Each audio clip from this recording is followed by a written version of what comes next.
बेटा नहीं पैदा होने पर ससुराल वालों ने विवाहिता का किया हत्या। 2 मासूम बेटियों के साथ न्याय के लिए दर दर भटक रहे हैं परिजन।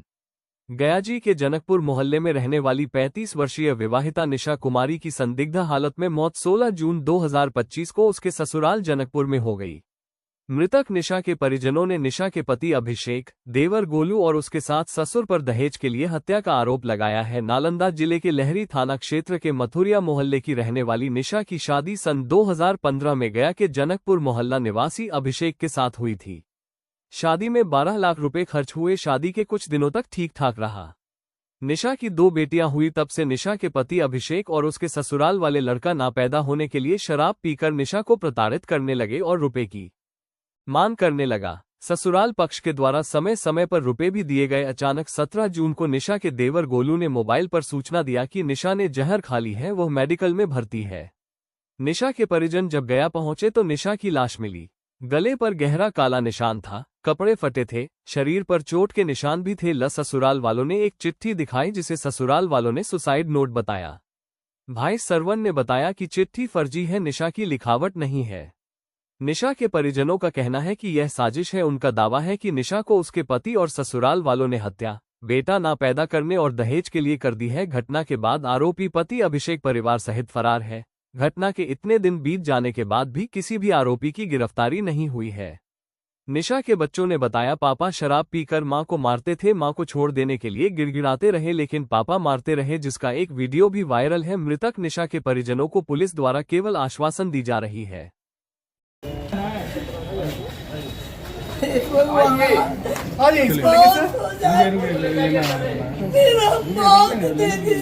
मेरी बेटी को सर दामाद बाबू गला घोट के मार दिए। अब कुछ लगता घोर घाट के पिला दिए और हमको 3 बजे फोन करते हैं कि आपके, हमको नहीं फोन करता, मेरा छोटा लड़का को फोन करता है। उसका भाई, दामाद का भाई, दामाद कभी भी हम लोग को फोन नहीं करता है सर। उसको दम हम लोग से फिर नफरत रहता था कि तुम्हारा माँ है कंगाल, तुम्हारा बाप है कंगाल, तुम्हारा सब कोई कंगाल है। इन लोग से भी लड़ाई करता, तुमको ननमा को देता है, तुमको ननिया को देता है। तो ये सब लड़ाई करती थी कि आपको ननमा ननिया क्या देता था, यही सब रहता था सर। हम दामाद बाबू को बार बार हम बेटी को टॉर्चर करता था।